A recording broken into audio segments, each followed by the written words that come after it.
Hello hello. Radhe Radhe. ज्योतिष अध्यात्म में मैं एस्ट्रोलॉजर नंदिनी आपका स्वागत करती हूँ। आज मैं आपको कृष्ण जी की एक भक्त की ऐसी कहानी बता रही हूँ कि भक्ति में कितनी शक्ति होती है और अच्छे व्यक्ति भगवान को भी बहुत पसंद आते हैं, जो मन के सच्चे होते हैं और पूरे विश्वास से भगवान की भक्ति करते हैं।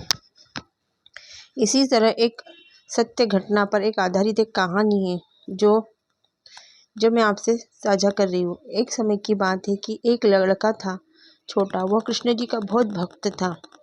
हर समय कृष्ण जी कृष्णा कृष्णा करते रहता, जो भी काम करता वो सिर्फ कृष्ण जी का नाम लेता था। एक बार वृंदावन धाम की यात्रा लगी हुई थी, लोग वृंदावन यात्रा करने के लिए जा रहे थे, तो उसने सोचा कि मैं भी वृंदावन यात्रा में जाऊंगा और वहाँ श्री कृष्ण जी को मिल के आऊँगा। मैं वृंदावन जाकर कृष्ण जी को जल चढ़ाऊंगा। उसकी जल चढ़ाने की इच्छा हुई। उसने मटकी में जल भरा और चल पड़ा। जब वो रास्ते में जा रहा था तो उसे एक गधा प्यास से तड़प रहा था। उसे एक प्यासा गधा मिला जो पानी की चाह में, उसे बहुत जोरों की प्यास लगी थी और वो इसलिए तड़प रहा था। लोग उसको देख देख के जा रहे थे, लेकिन कोई भी उसे पानी नहीं दे रहा था। जब वो लड़का उस गधे के पास गया तो उसकी दोनों मटकियाँ जल से भरी हुई थी। उसने मन में सोचा कि मैं इस गधे को पानी पिला देता हूँ, पर यह जल तो मैंने कृष्ण जी को चढ़ाने के लिए ले जा रहा हूँ, फिर इसे कैसे मैं जल को इसे गधे को दे सकता हूँ। लेकिन गधे को देखकर उसको बहुत दया आ जाती है। वो गधे को पानी पिलाने लगा तो किसी ने बीच में आकर टोका, अरे वो जल गधे को पिला दोगे तो फिर भगवान कृष्ण को क्या तुम चढ़ाओगे? ये जल तो झूठा हो जाएगा, फिर भगवान को तुम ये जल नहीं चढ़ा सकते।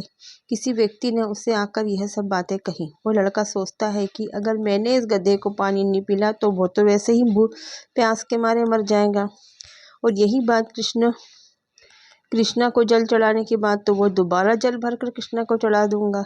लेकिन अगर इसे मैंने अभी पानी नहीं पिलाया तो वह तो प्यास के मारे मर जाएगा। गधे को पानी पिलाकर वृंदावन दर्शन के लिए चला जाता है। जैसे ही वो मंदिर में कदम रखता है तो बोलता है, भगवान मुझे माफ़ कर देना, मैं खाली आता है आपके दर्शन के लिए। जो मैंने जल लाया था वो तो मैंने गधे को पिला दिया। जैसे ही मैं तो खाली आता आपके सिर्फ दर्शन करने के लिए आया हूँ।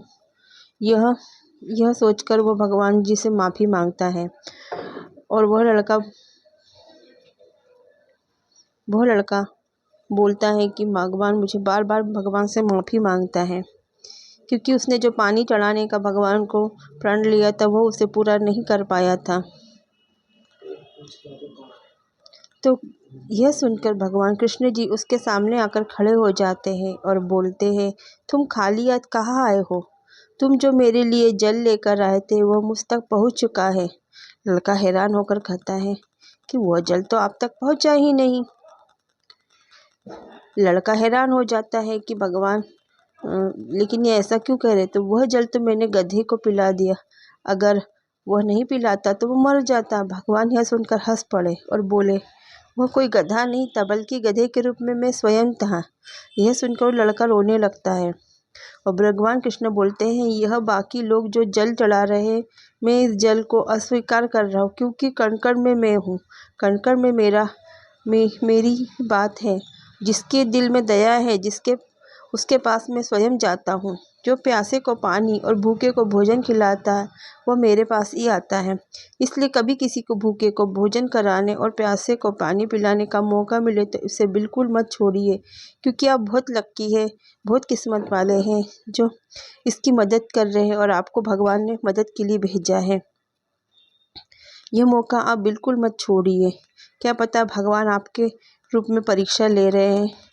यह एक आध्यात्मिक कहानी है, लेकिन यह बात बिल्कुल सच है। इसलिए हमें हमेशा मदद करते रहने चाहिए। अगर हमको भगवान ने मदद के लिए भेजा है तो वह हमसे करवाना चाहता है। अपने बुरे कर्मों को कटवा के अच्छे कर्म का आपके लोग का अच्छा होने के लिए ही उसने आपको इसलिए भेजा है।